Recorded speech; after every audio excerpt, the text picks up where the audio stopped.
Joining us now, Howard Samuels, founder and CEO of the Hills Treatment Center.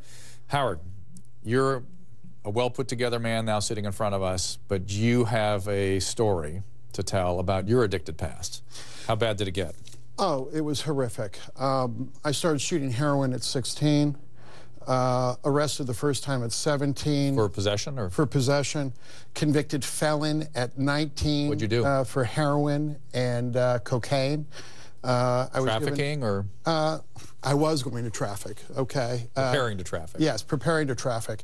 And the judge gave me a choice of 4 years in prison or a year in rehab. Went to rehab, learned how to deal with feelings and a behavioral change, came out, and I must say, I relapsed after a couple of years.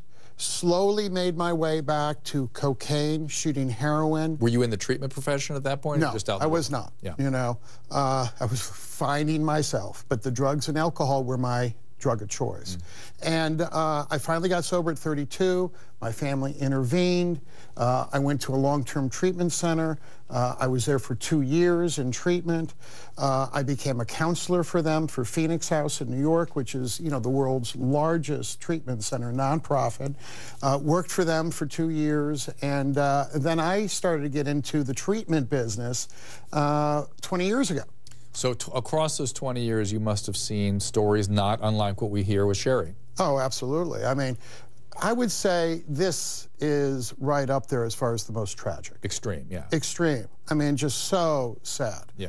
You know, but unfortunately, you know, when you work with addicts, whether they're treatment professionals or whether or not they work at IBM, relapse, unfortunately, is a part of the treatment process. Is there a way people can safeguard themselves against being exposed to this if they're working with somebody in the recovery field, not having to go through what Marco's going through?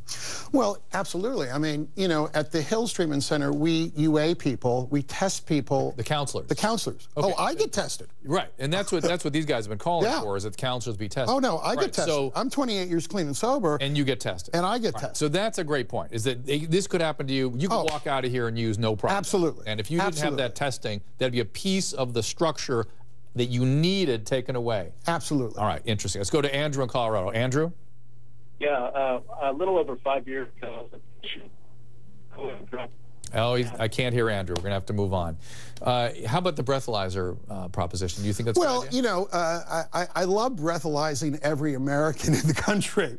I wish it was a possibility, but it isn't going to happen. Yeah. Okay? So why even talk about it? You know, I do think that, you know, the education is probably the most, you know, important. Alcoholism and drug addiction is so widespread in this country that it's out of control. It is out of control. I think we're sort of missing the fact that it is the medical problem of our time. Absolutely. It really is everywhere. Lisa, I think you would disagree with Howard, though, on it being something that's not likely.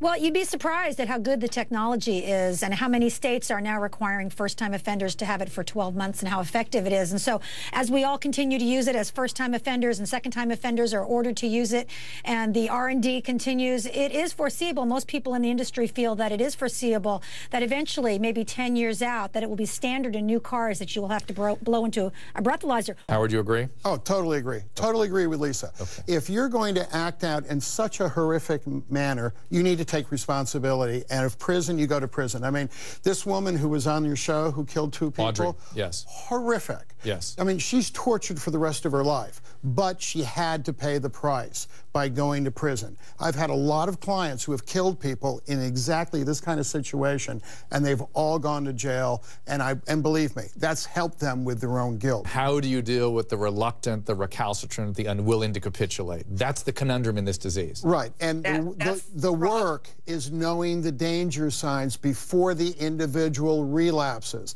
That's why in all the treatment communities, you have to see the danger signs and intervene. That's what we try to do at our treatment center, and I'm afraid a lot of places don't. But let's talk about the recalcitrant. What do you do? What Audrey's talking about is that nobody could talk to her because she was lying. That's why addicts are so good at hiding it. That's right. So what do we do with that recalcitrant feature? What's our advice to people out there to try to break through? People are sort of looking for direction. I believe people have to be very assertive in the interventions that need to get somebody under control with their disease. I want to thank all of my guests today. I don't have time to speak to each of you individually, but thank you so much for appearing today on the program. Yolanda, thank you for coming here with us. Just so raw and being a part of this. Thank you.